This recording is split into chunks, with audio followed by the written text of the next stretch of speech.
The time is 11:47 p.m. on May 1st, 2025, on a desolate stretch of Highway 289 in Nova Scotia, roughly 30 kilometers from Lansdowne Station. A small gas station stands as a lonely beacon in the dark. Above pump number 3, a grainy security camera captures a dark-colored truck pulling into the lot. The timestamp in the corner of the frame reads 23 hours, 47 minutes, and 6 seconds. A figure steps out of the driver's side, a male of average height, shrouded in dark clothing with a hoodie pulled low over his face. He begins fueling the vehicle, a process that takes several minutes, suggesting a tank that was nearly empty. After fueling, the man walks into the attached convenience store. Here, the interior cameras offer a slightly better view. He doesn't look like a man on a mission. He looks like a man in a fog. He wanders the aisles, picking up items, examining them, and putting some back. Forensic behavioral experts would later describe his movements as distracted, agitated. The body language of someone whose mind is heavy with a significant event that has just occurred or is about to unfold. After 4 minutes of browsing, he approaches a counter, completes a cash transaction, and exits. By 11:58 p.m., the truck disappears back into the Nova Scotia darkness. This 11-minute window of footage would eventually become the most devastating piece of evidence in the disappearance of Lily and Jack Sullivan. When the Royal Canadian Mounted Police first questioned the children's stepfather, Daniel Martell, he was adamant about his whereabouts. He claimed he was home all evening and all night on May 1st. He told investigators that the children's mother, Malaya Brooks Murray, had gone to bed around 9 or 10 p.m., and he had stayed up watching television and scrolling through his phone at their house on Gearlock Road. He insisted he never left the property. It was a definitive, documented lie. Forensic video analysts later determined there was a better than 80% probability that the truck was Daniel's and the individual in the hoodie was Daniel himself. This wasn't just a lapse of memory. It was a provable contradiction that destroyed his credibility. In a missing persons case, the timeline is everything. By lying about these specific hours, Daniel didn't just hide his location. He hid the truth of what was happening to Lily and Jack while the rest of the world thought they were safe in their beds. To understand why that midnight trip is so haunting, we have to look at the hours leading up to it. May 1st, 2025 was a Thursday. According to the official statements from Daniel and Malaya, it was a perfectly ordinary day. The children had been kept home from school, allegedly because young Lily had a cough. They had also been home the previous day, though that was a scheduled professional development day for teachers. This meant the children had been behind closed doors for 48 hours. In the afternoon, the family ventured out. Security cameras at Dollarama in New Glasgow captured them at 2:25 p.m. Malaya is seen pushing a cart with baby Meadow while Daniel walks alongside Lily and Jack. The children are visible, moving, and seemingly fine. Traffic cameras track their vehicle returning to the Lansdowne area by 4:15 p.m. This is the last time anyone outside of the immediate household would ever see Lily and Jack Sullivan alive. From 4:15 p.m. onward, the safety of those children rested entirely on the word of Malaya and Daniel. The accounts of that evening provided by the parents were riddled with red flags from the start. They describe a normal night of dinner and television, but the time the children were put to bed became a sliding scale. Sometimes Malaya said 9 p.m., other times she said 10 p.m. When pressed on a discrepancy, she blamed the fog of stress. However, investigators know that for a parent, the last moment you see your child is usually a detail burned into your soul. Daniel's story was even more rigid. Malaya went to sleep, and he stayed up alone until he eventually went to bed.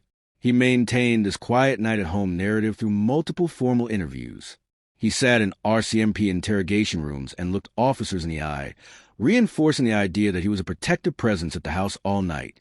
He didn't realize that while he was crafting the story of domestic stability, investigators were canvassing every rural business within a 50-kilometer radius, pulling digital records that would soon set his world on fire. He had forgotten the one thing every modern criminal fears, the camera that never sleeps. When the RCMP finally sat Daniel down with the gas station footage, they didn't just show him a grainy video. They showed him a forensic trap. The exterior footage of the Dodge Ram pickup truck was a near-perfect match for Daniel's vehicle. While the license plate was partially obscured by the angle, analysts enhanced the image to reveal the first three characters, which matched his registration perfectly. The body style, the color, and the distinctive features left a statistically negligible chance that it was any other truck. The analysis of the figure in the dark hoodie was even more meticulous. Forensic gait analysis, the study of how a person walks, is a powerful tool. Experts measured leg length ratios, shoulder width, and stride patterns, comparing a man at the pump to known footage of Daniel Martell. The 80% probability of a match was a staggering blow to his "I was home" defense, but it was his behavior inside the store that raised the most questions. He wasn't there for a specific necessity. He was wandering, seemingly unable to focus. The most frustrating hurdle for investigators was the purchase itself. While the cameras showed him placing items on the counter, the specific products were obscured. The store's records confirmed several transactions around that time, but because the man used cash, there was no digital signature, no name, no credit card number, no paper trail. This fits a chilling pattern. In the 2 weeks prior to the disappearance, $2,300 had been withdrawn in cash from Maliea's account. It appeared that someone was intentionally operating off the grid, ensuring that their movements and purchases could not be tracked by a bank. This brings us to the cigarette lie. When Daniel was finally confronted with the footage and his memory suddenly returned, he claimed he might have gone out for a late-night run to buy cigarettes and snacks. It was a common errand, he argued, something he just forgot to mention, but investigators were one step ahead.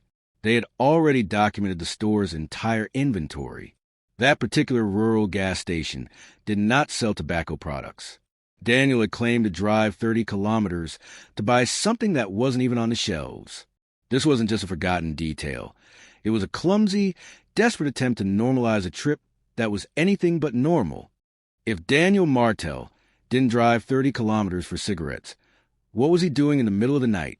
Investigators have developed several theories, and each one is more disturbing than the last. The first, and perhaps most obvious, is the theory of disposal. If something happened to Lily and Jack earlier that evening, Daniel would have needed to move them far from the Gearlock Road property. A 30-kilometer distance is the sweet spot for a criminal, far enough to avoid casual discovery, but close enough to manage within a few hours. The geography of the route is critical. The path from the Sullivan home to that gas station winds through some of the most isolated terrain in Pictou County. It is a landscape of deep ravines, dense forests, and old logging roads that lead to nowhere. In the pitch black of a Nova Scotia night, traffic is non-existent. Theory 1 suggests that Daniel had already completed a grim task in the woods and stopped at the gas station on his way back to refuel, and perhaps by cleaning supplies to scrub the evidence from his truck or his home. Theory 2 focuses on the items he may have purchased. While we don't know exactly what he bought with that untraceable cash, we know what that store stocked. Heavy-duty contractor trash bags, duct tape, rope, and bleach. These are the tools of a cover-up. If the purchase happened before the final act, he may have been gathering the materials necessary to vanish the children forever. The fact that he was wandering the aisle suggests he was looking for specific tools to solve a horrific problem. Then there is the theory of the scout. Perhaps the children were already gone, but Daniel hadn't decided where to put them. This midnight trip could have been a dry run, a way to check the isolation of the roads, to see if any police were patrolling, and find a spot where the earth was soft enough or the brush thick enough to hide a secret. Whether he was scouting, purchasing, or disposing, the common thread is consciousness of guilt. An innocent man whose children are sleeping safely at home does not drive an hour round trip in the middle of the night and then lie to the police about it. He was hiding something, and that something likely hold the key to where Lily and Jack are today. To truly understand the gravity of Daniel's trip, you have to look at the map of Pictou County. The route he traveled is a labyrinth of rural anonymity. Investigators have spent months analyzing this path, noting that once you leave the immediate vicinity of the gas station, security camera coverage effectively vanishes. There are no traffic cams, no doorbell cameras on farmhouse porches, and no witnesses. It is a black zone, perfectly suited for someone who does not want to be tracked. The RCMP didn't just look at the cameras. They took to the ground. They deployed search teams, cadaver dogs, and drones to fly over heavily forested areas along the 289. They looked for disturbed earth, broken branches, or anything that seemed out of place in the natural landscape. The problem they faced is the sheer vastness of the Canadian wilderness. You can't search every square inch of forest that spans thousands of acres. A person who knows the land, someone who has lived there and knows the old trails, can hide something so effectively that it might never be found by chance. The timing of the trip adds another layer of suspicion. If Daniel left around 11:15 p.m., spent 11 minutes at the station, and returned by 12:30 a.m., he was gone during the exact window when the children supposedly vanished. Malaya claimed to be asleep, meaning she could not verify if he was actually in the house. This gave Daniel a window of total autonomy.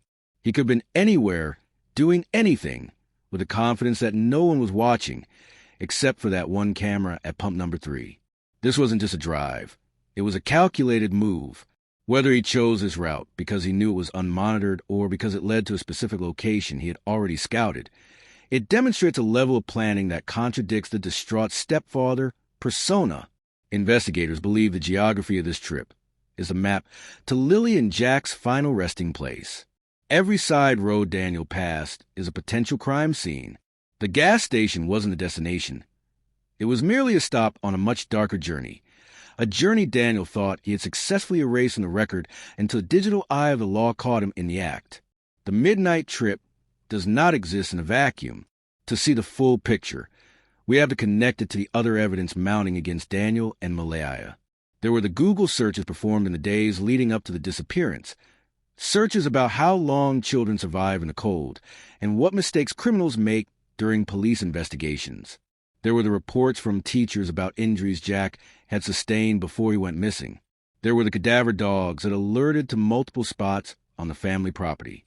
When you place the gas station footage on top of this mountain of evidence, the narrative of a tragic disappearance falls apart. It is replaced by a story of execution and cover-up. Daniel's evolution of lies, from "I was home all night" to "I forgot I went out" to "I went for cigarettes at a store that doesn't sell them," is the classic behavior of a suspect who is being slowly cornered by the truth.